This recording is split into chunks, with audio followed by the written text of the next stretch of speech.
নমস্কার, কেমন আছেন সবাই? আমি নয়নতারা রান্নাঘর থেকে বলছি। আজকে একটা মাছের অন্যরকম রেসিপি দেখাতে চলেছি। সাধারণত আমরা সাধারণত চপ নালে আর মাছের ঝাল আর মাছের কালিয়া এইসবই খাই। আমি আজকে আর মাছটার একটা নতুন ধরনের রেসিপি দেখাতে চলেছি।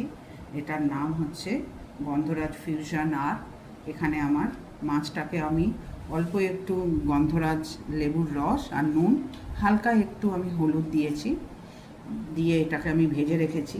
এখানে আছে বাটার, একটু ফ্রেশ ক্রিম, আর আছে একটু মিক্স হার্বস, আর এখানে আছে আমার বাড়িতে পাতা টক দই, আর এখানে আছে গন্ধরাজ লেমনের রসটা। এটা খুবই অল্পই হয়, ফ্লেভারটাই এর বেশি। এখানে আছে কাশ্মীরি রেড চিলি, এখানে আছে আমি গন্ধরাজ লেবুটা রেখেছি, আমি পরে বলছি।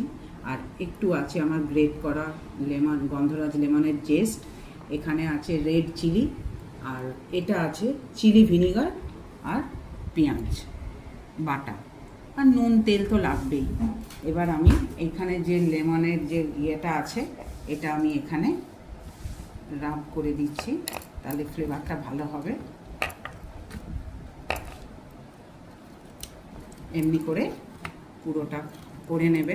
আমি এগুলো করে আপনাদের সামনে ফিরে আসছি। মাছটা ভেজেছি, সেই তেলটাতেই আমি পেঁয়াজ বাটাটা ফ্রাই করে নিচ্ছি।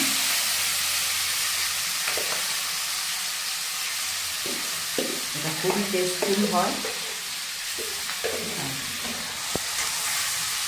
এটা খেতেও ভালো লাগে। একই রকম আর মাছের চপ আর মাছের কালিয়া কারোরই ভালো লাগে না। এটা পেঁয়াজটা ভেজে আমি আসছি, এটা ফ্রাই হোক, তারপরে আমি নেক্সট পরপর মশলাগুলো দেবো, সেগুলো দেখবেন। পুরো স্কিপ করবেন না, তাহলে মশলাগুলো পুরো দেখা না গেলে রান্নাটাও টেস্টটাও ভালো হবে না। আমি প্রথমে রেড চিলিটা আমি এখানে দিয়ে দিলাম।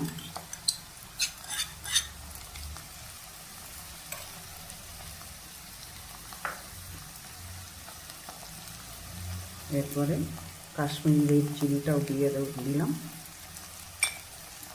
এরপরে যে আমার এখানে চিলি ভিনিগার আছে, এটা দিলে টেস্টটাও অন্যরকম হয়।